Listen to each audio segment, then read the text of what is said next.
selliste müügivõimaluste vähendamine, piiramine ja vajadusel inimeste vastutusele võtmine. Et siin ei ole ainult Sotsiaalministeeriumi töö, vaid siin on kindlasti juba ka erinevate õiguskaitseorganite ja julgeolekuasutuste küsimusse. Aga kuidas te kavatsete sotsiaalministrina kõnetada neid inimesi, kes usuvad alternatiivmeditsiini ja ei vaktsineeri oma lapsi? No see on veel eraldi teema tegelikult see vaktsineerimine, et loomulikult need erinevad kampaaniad on tehtud, selgitustööd on tehtud, et väga tihti inimesed võib-olla otsivad internetist abi küsimustel, mille puhul tegelikult oleks tark pöörduda perearsti poole.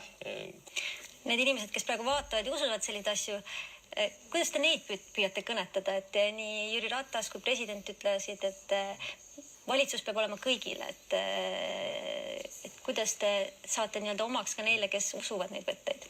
Usun, et väga oluline on inimestel omada täitinfot ehk lugeda, kuulata ka ennekõike eksperte. Et kui inimesed, kes on õppinud arstiteadust aastaid, nad ei räägi seda juttu selleks, et neil on oma kasu siin mängus või nad ei räägi seda juttu sellepärast, et nad tahavad kuidagimoodi piirata inimese otsustusõigust. Nad pigem on mures, nad on siiralt mures just nende laste tervise pärast, inimeste tervise pärast.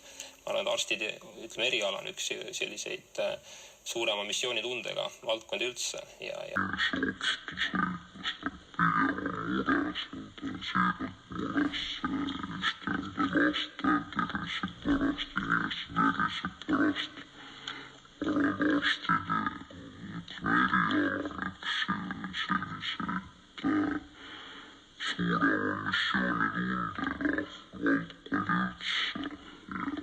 soovitan kõigile inimestele, kes